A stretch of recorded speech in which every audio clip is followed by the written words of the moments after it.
사모하는 마음으로 듣게 하여 주옵시고 주의 음성을 들을 수 있도록 우리의 마음의 귀를 열어주시옵시고 말씀 속에 복이 있음을 알고 집중해서 들을 수 있도록 주님 도와주시옵시고 오늘도 말씀을 통해서 무엇인가를 결단하고 깨닫는 시간이 될 수 있도록 역사하여 주옵소서.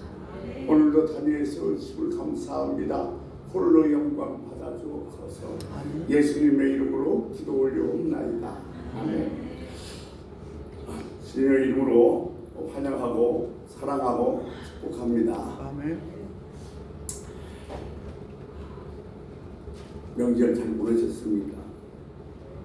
명절을 잘 보내셨다는 얘기는 그리스도인답게 명절을 보내셨습니까? 라는 물음이라고 제가 말씀드렸습니다. 정말 그리스도인답게 명절을 보냈으면 오늘 우리들의 배에서는 생수가 강처럼 흘러나올 줄로 믿습니다. 여러분은 어떤 사람으로 평가받기를 원하십니까? 다른 사람이 나를 어떻게 평가해 주었으면 좋겠습니까? 사람을 평가하는 데는 5가지 조건이 있답니다. 첫째, 돈을 어떻게 사용하는가? 그 사람이 돈을 가장 많이 쓰는 곳은 어디인가? 두 번째, 시간을 어떻게 보내는가? 하루 중에서 한 주간, 한 달간 가장 많이 쓰는 시간은 어디인가? 두 번째, 혼자 있을 때 무엇을 하는가?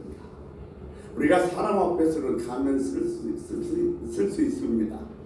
거룩한 척도 하고 예의 바른 척도 하지만 혼자 있을 땐 그 가문을 벗을 수밖에 없습니다. 그때 내 모습은 어떤가? 그게 그 사람의 참 모습이라는 거죠.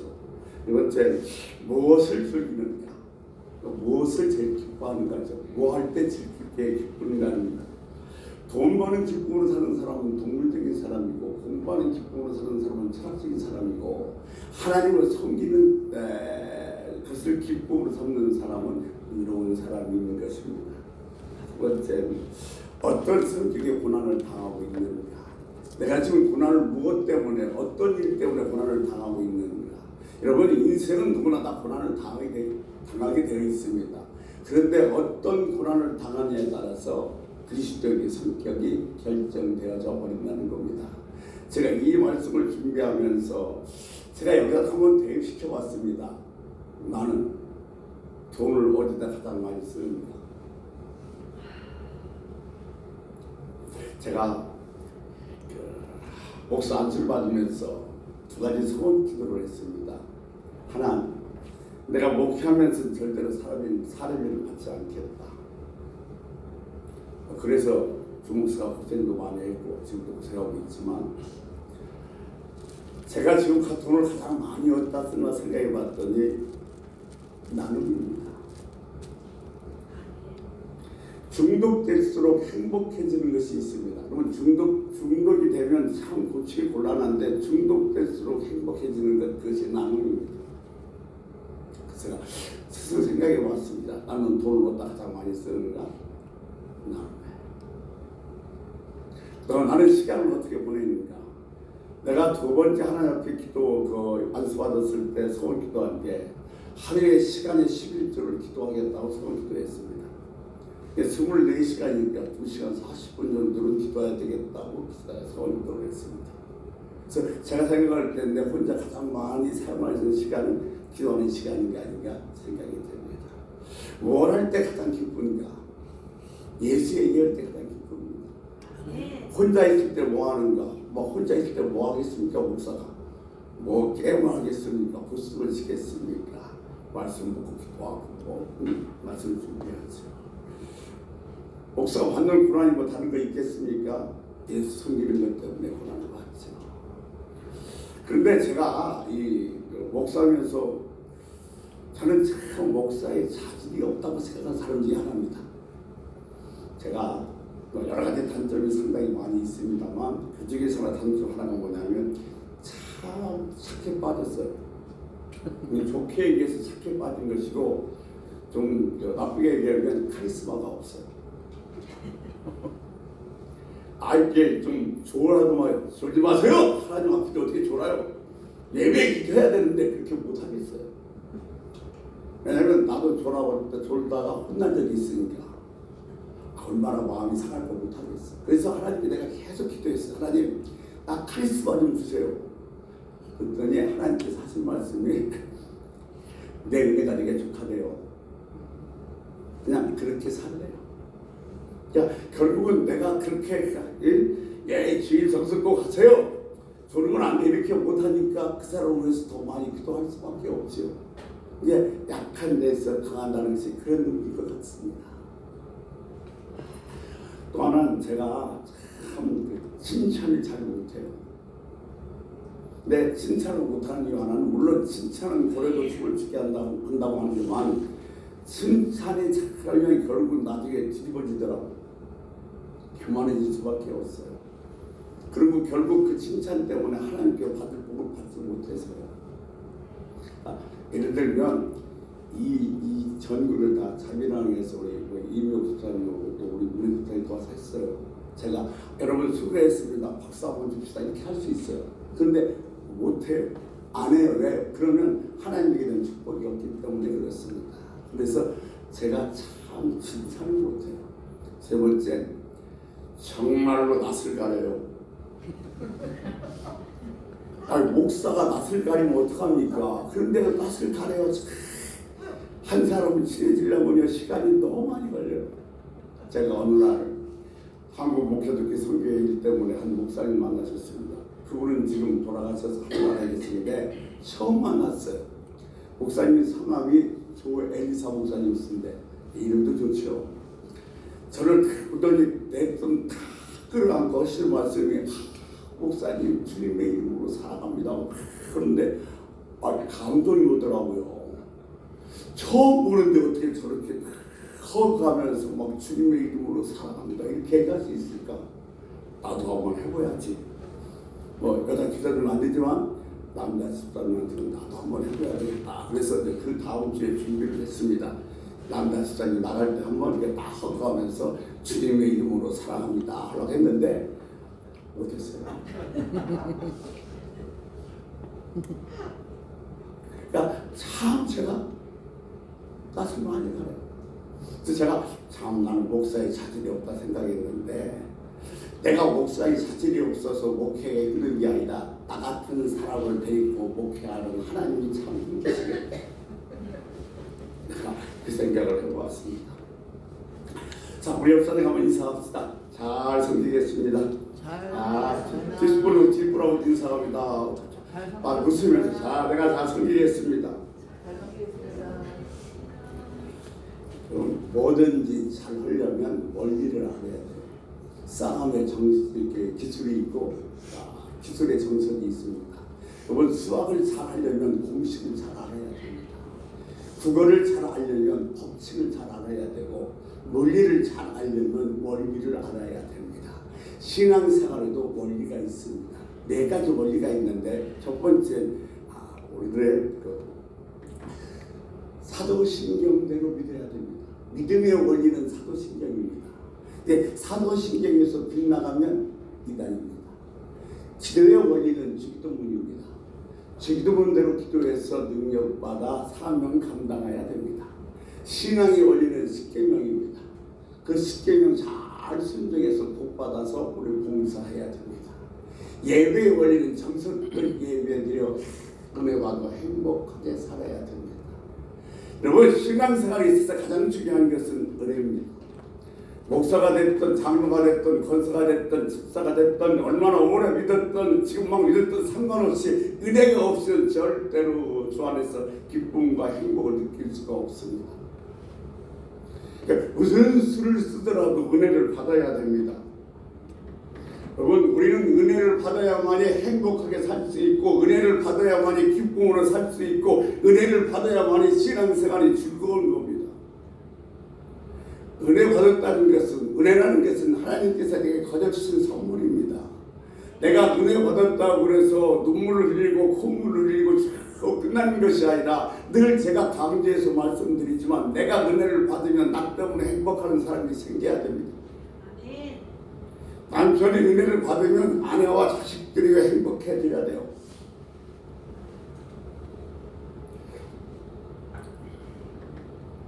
그러니까 은혜를 나눈다 이렇게 얘기하는데 나눈다는 것은 나 때문에 다른 사람이 행복해질 수 있는 겁니다. 내가 거저받은 은혜를 선물을 받았습니다. 받은 나는 얼마나 기쁘고 행복하겠습니까? 근데 받지 못한 사람은 그 기쁨과 행복을 모르니까 내가 받은 은혜를 나눠주는 것, 그것이 나 때문에 다른 사람이 행복해질 수 있는 것인 줄로 믿습니다.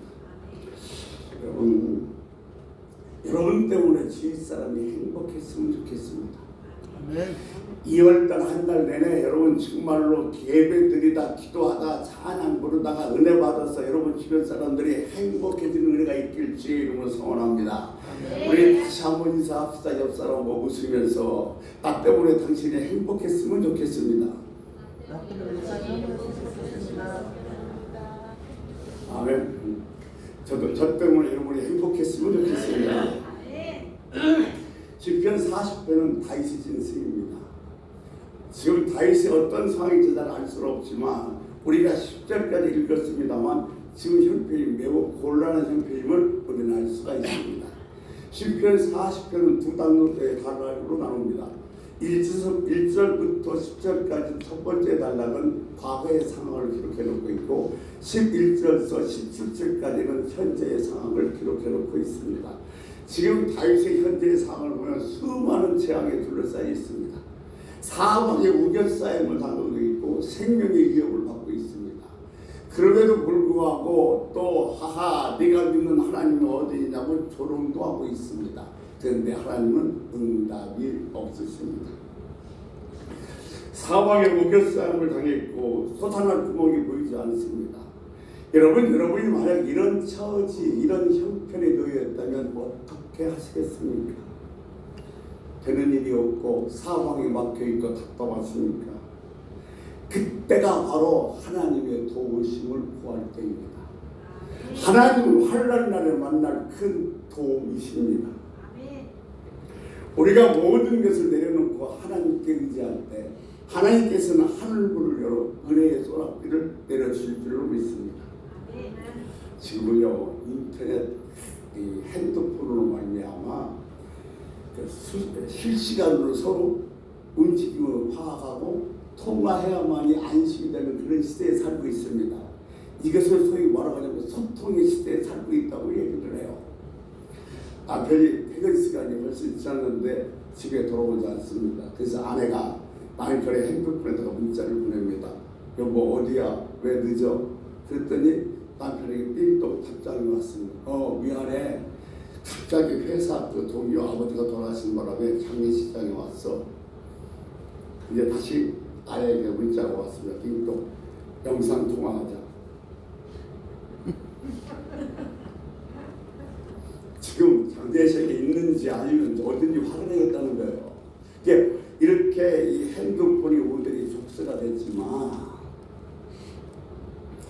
소통의 기회가 된 지 오래됐고 사실 몇 시간만 통화가 안 되면 안절부절한 데 살고 있는 것이 우리입니다. 그런데 여전히 정부와 정치는 불통해서 소통 때문에 허적거리고 있고 교회도 마찬가지입니다. 목사와 성도의 소통 그리고 신학과 현장의 불소통으로 말미암아 소통의 문제가 아주 중요한 과제로 떠오르고 있습니다. 그런데 예수 그리스도는 소통의 중보자이십니다. 예수 그리스도는 소통의 중보자이십니다. 예수님은 하나님과 우리 사이에 담을 하오셨습니다. 예수님이 말씀하신 것은 신학자들의 어떤 변증도 아니고 쇼호스들이 찰나라는 것도 수다도 아니고 어린아이들도 알아듣기 쉽게 성경에 대해서 말씀하셨습니다. 이렇게 주님께서 어린아이조차 알아듣기 쉽게 말씀하실 수 있었던 것은 주님은 우리의 소리에 귀를 기울이시는 분이기 때문에 그렇습니다. 오늘 시편 40편 1절 말씀을 같이 한번 보겠습니다. 1절 같이 한번 읽습니다. 시작. 내가 여호와를 기다렸더니 귀를 기울이사 나의 부르심을 들으셨도다. 아멘. 하나님 멀리 계셔서 우리들을 보지 못하고 우리의 사정을 모르시고 우리들의 소리에 귀를 못 드시는 그런 분이 아니십니다. 아멘. 그러니까 다윗의 기도를 들었던 하나님께서는 지금도 우리의 부르짖음에 응답하시는 분인 줄로 믿습니다. 그때 원래 시편 40편 1절에 봤더니 기다리고 기다렸더니 그랬어요. 사실 신앙생활의 가장 기본인 기다린 거예요. 근데 이 하나님 때를 기다리고 하나님 방법을 기다리는 게 신앙생활인데 무작정 기다리는 것이 아니라 하나님의 약속을 뼈잡고 기다리는 겁니다. 그래서 기다리는 시간이 그냥 허비하는 시간이 아니라 소망의 시간이고 희망의 시간이고 이 시간이 거룩한 것을 체험할 수 있는 귀한 시간이 바로 기다리는 시간인 것입니다.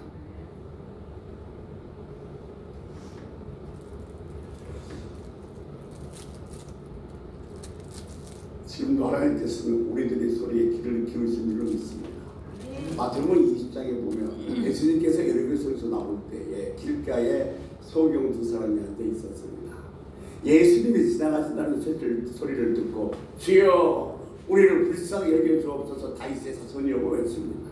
자, 우리들이 그를 꾸짖고 또 질책하며 방해를 합니다. 그럼에도 불구하고 그는 자기 소원을 분명했습니다. 무리들이 방해했지만 지금 자기가 여기에 나온 목적, 예수 그리스도의 불쌍히 여김을 받는 목적은 변하지 않았습니다. 많은 사람들이 가로막고 꾸짖었지만 그의 소원은 변치 않았습니다. 감정이 동요되지 않았습니다. 제가 언제도 말씀드렸습니다만 우리가 신앙생활을 하든 사회생활을 하든 뭐가 문제냐면 감정이 문제입니다. 예, 감정이 상하면 만사 끝이에요. 그런데 사실 조금만 더 생각해보면 감정보다 더 중요한 것은 목적입니다. 내 이 감정 때문에 내 목표를 지금 잃어버릴 수는 없잖아요. 지금 이 누리본 소경도 수로보니까 여인도 마찬가지였습니다. 개한테 자녀의 떨어짐이 마땅치 않다. 얼마나 개 취급당했으니 자존심이 상합니까? 그럼에도 불구하고 감정이 동요되지 않았습니다. 왜? 나는 내 딸을 고쳐야 되는 목적이 중요하니까. 왜? 나는 눈을 뜨는 것이 목적이 중요하니까.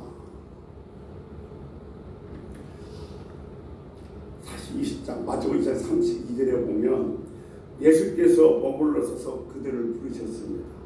소통은 머물러서 경청할 때 이루어집니다. 예수님께서는 그들의 소리를 경청하셨습니다. 여러분, 이웃의 소리를 듣기 위해서는 그들 주위에 서서 머물러야 됩니다. 경청이란 청자, 이 들을 청자의 한문에 보면 귀자에다가 한일자에다 임금망자까지 있습니다. 진정한 경청은 상대방에게 내 몸과 마음을 주는 겁니다. 여러분, 경청한다는 것은 내 마음의 눈을 열어서 상대방의 마음을 보고 그 상대방 마음에 내 마음을 주는 것, 이것이 진정한 경청이란 말입니다. 여러분, 마음으로 듣지 않으면 그것이 진정한 경청이 될 수가 없습니다. 마음까지 내어주는 것이 바로 듣는다는 것입니다. 그건 뒤에도 한번 말씀드리겠지만 사실 여러분 오늘도 이 하나님 말씀도 마찬가지입니다. 귀로 듣습니다. 그리고 눈으로 듣습니다. 그러나 정말 중요한 것은 마음으로 들어야 됩니다. 하나님께서는 오늘 여러분이 오는 것 여러분의 몸이 아니라 여러분의 귀가 아니라 여러분의 눈이 아니라 마음을 원하십니다. 아멘. 오늘도 여러분 설교에 마음을 주셔야 됩니다. 마음을 준다는 것은 내가 지금도 간절한 마음, 애절한 마음, 정말 사모한 마음으로 듣는 겁니다. 그럴 때 이 설교를 통해서 주의 음성을 들을 수 있는 줄 믿습니다. 아멘. 사랑하는 주의 백성들이여, 여러분 하나님 말씀에 여러분의 마음을 줄 수 있는 그런 귀한 성도가 되기를 주의 이름으로 소원합니다. 우리가 부르짖을 때 하나님께서는 귀를 열어 들으시는 줄로 믿습니다. 근데 지금 이 세상 사람들은 불러도 대답이 없는 이름을 부르며 삽니다. 서울시가 쓴 초원이라는 시 있죠.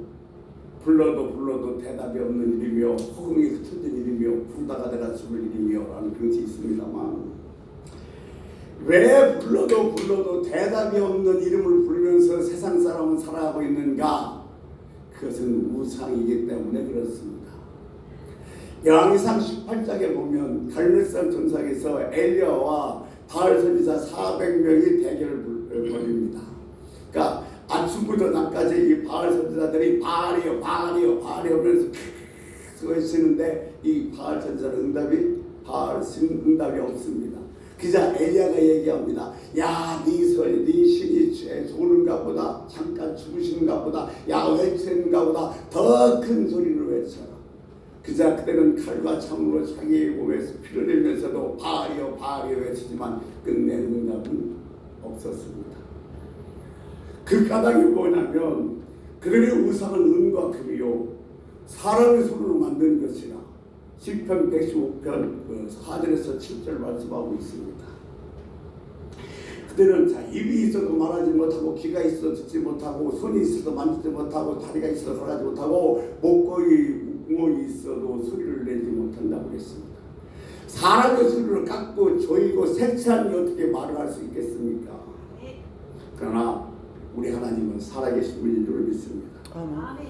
살아계실 뿐만 아니라 긍휼히 풍성하셔서 지금도 우리들의 사정을 불쌍히 여기시고 우리의 형편을 아시고 우리들의 부르짖음에 귀를 기울이시는 하나님이신 줄로 믿으시기 바랍니다. 시편 18편 6절에 보니까 이렇게 기록하고 있어요.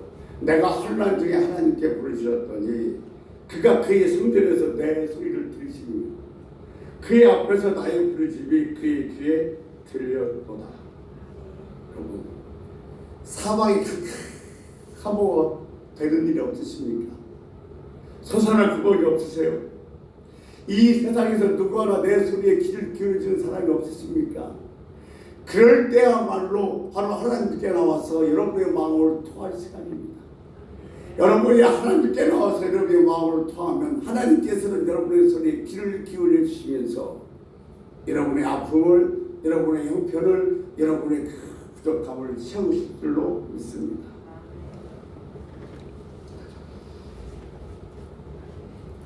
우리는 되는 일이 없을 때, 사방이 한 막혀서 아무것도 할 수가 없을 때, 그럴 때 여호와 앞에 나와서 하나님, 여호와를 목자 삼아서 과거에 내게 주셨던 기적을 지금 나에게 베풀어 주옵소서라고 기도해야 될 줄로 믿습니다.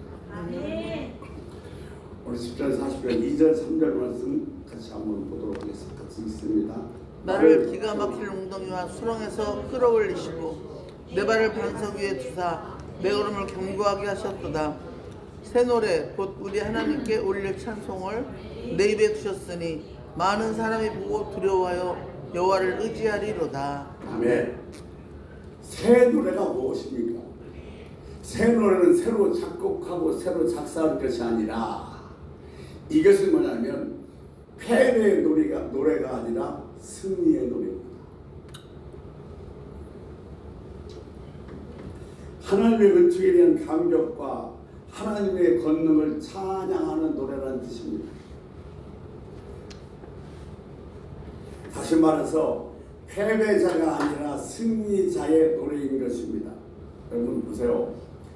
기가 막힌 수렁과 웅덩이에선 스스로 나올 수가 없습니다. 누군가가 이끌어내야 됩니다. 웅덩이 속에 있는 나를 이끌어내셔서 어제 다시는 그곳에 들어가지 않는 반석 위에 세우셨습니다. 그러면 어찌 우리 입에서 승리의 노래가 나오지 않을 수가 있겠습니까? 지금 다윗은 그것을 노래하고 있는 거예요.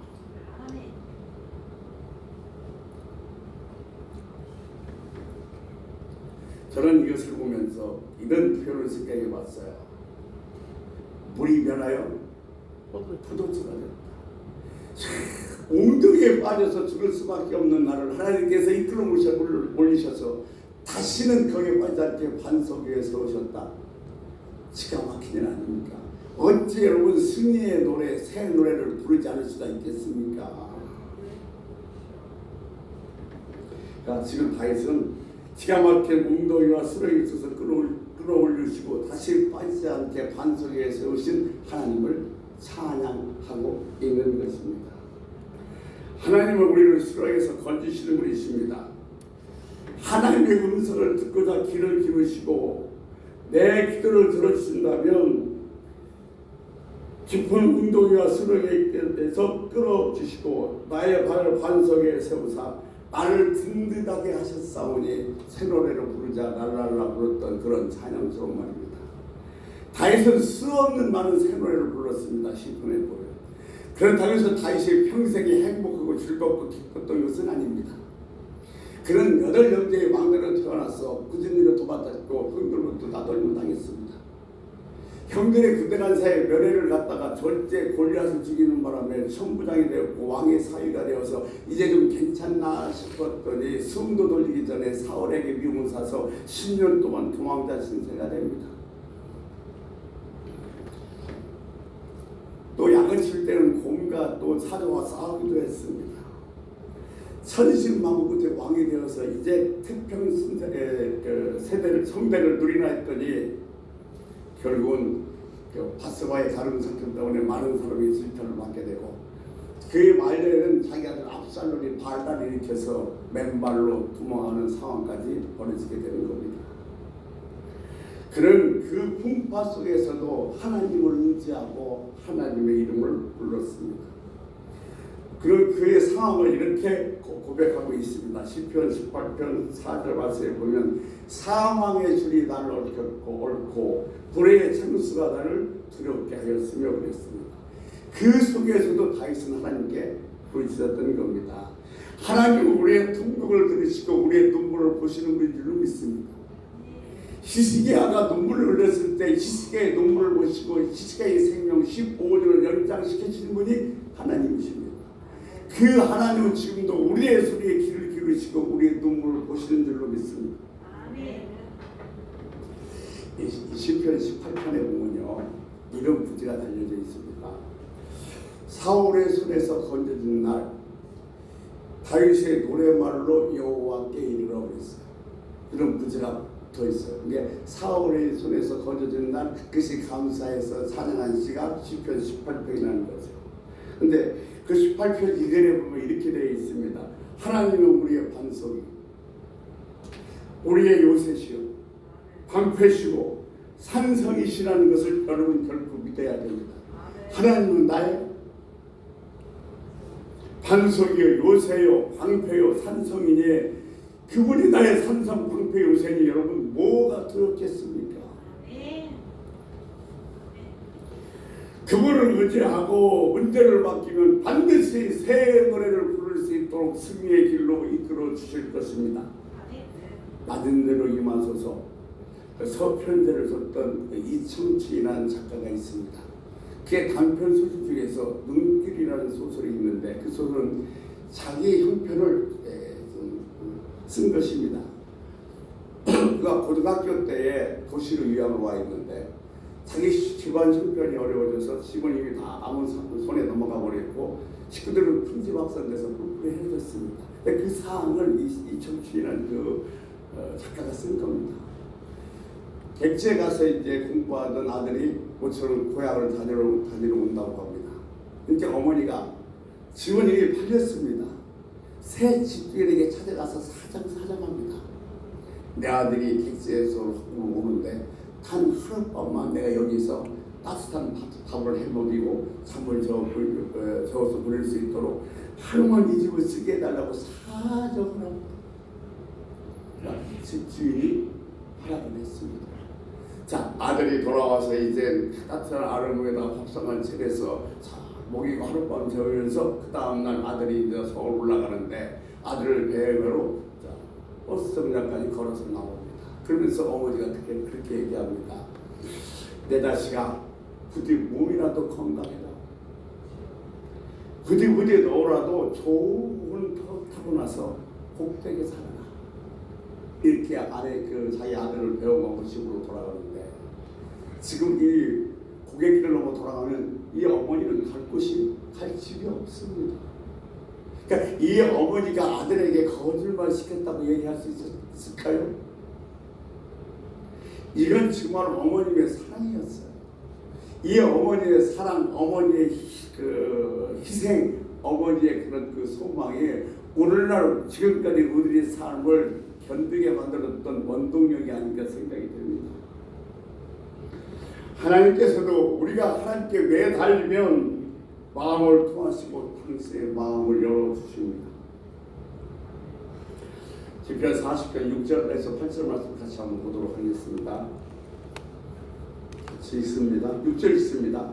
나는 제사와 제물을 기뻐하지 아니하고 주께서 이제 6절 주께서 내 귀를 통하여 내게 들려주시기를 제사와 예물을 기뻐하지 아니하시며 번제와 속죄를 요구하지 아니하신다 하신지라.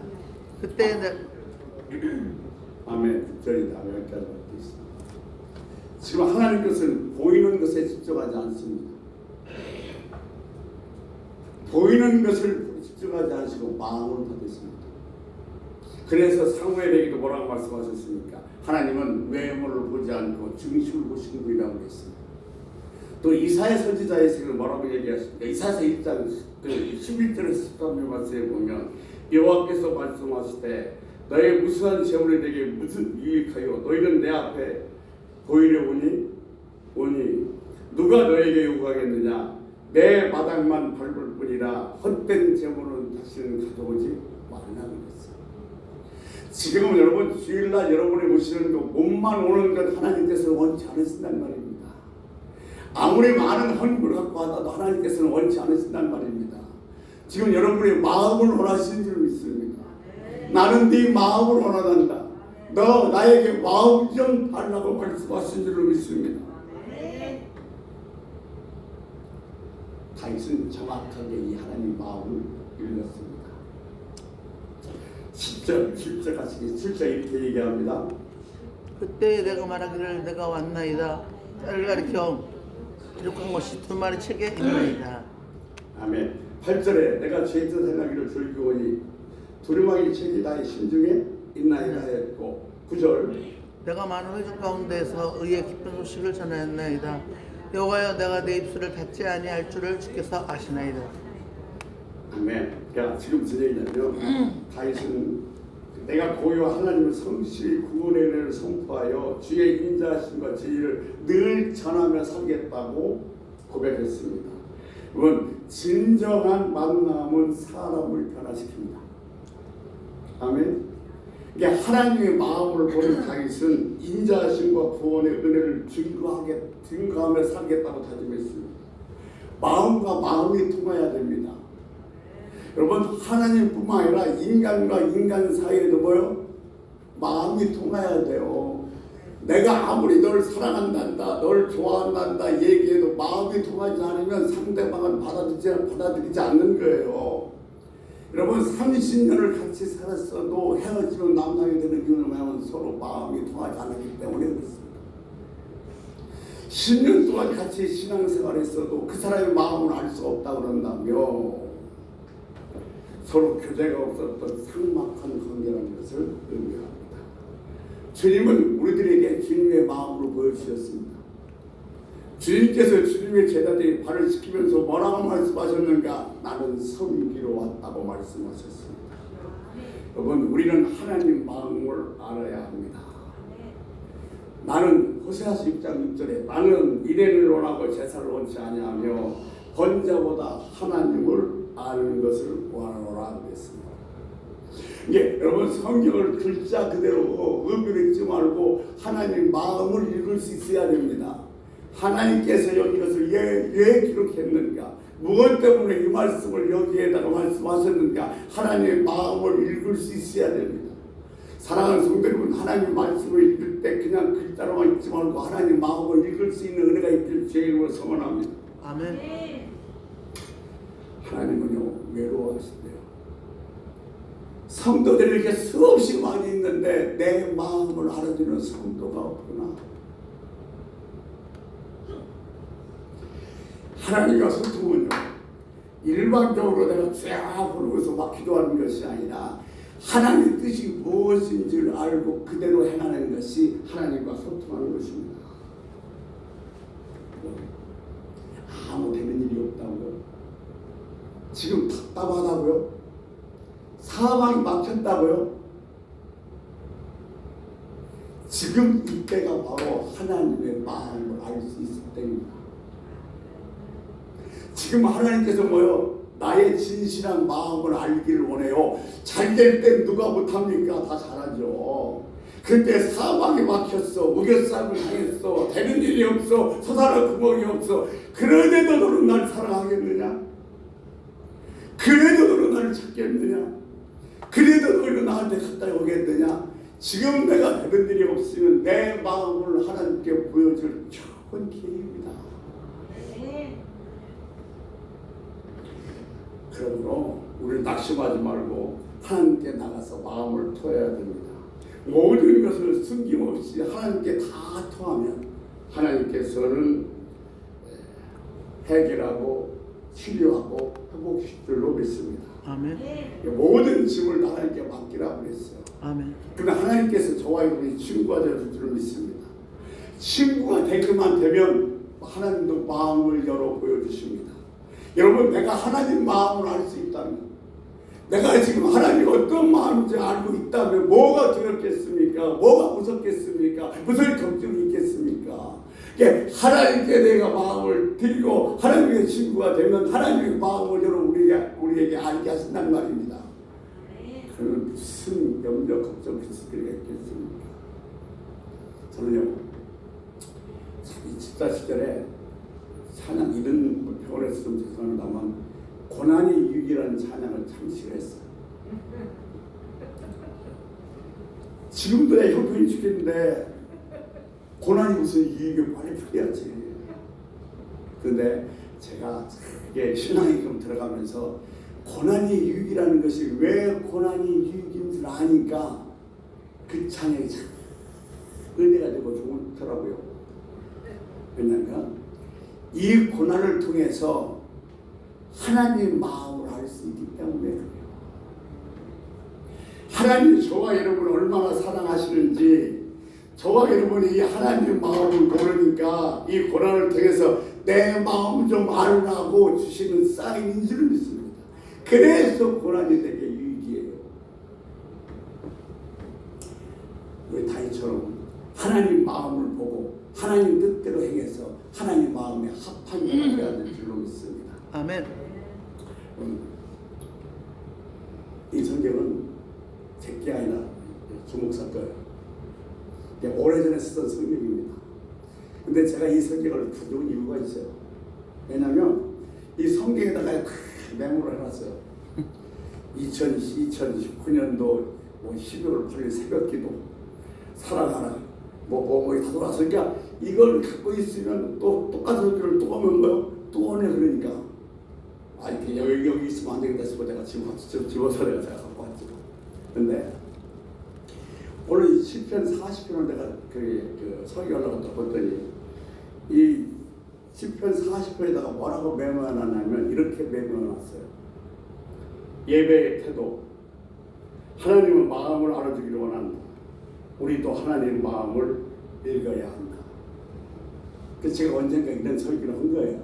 그렇게 메모해놨던 거예요. 예배를 통해서 하나님 마음을 아시고, 하나님 마음을 알면 하나님께서 마음을 열어 보여주셔서 내가 하나님 마음만 알고 있다면 뭘 염려가 있겠습니까?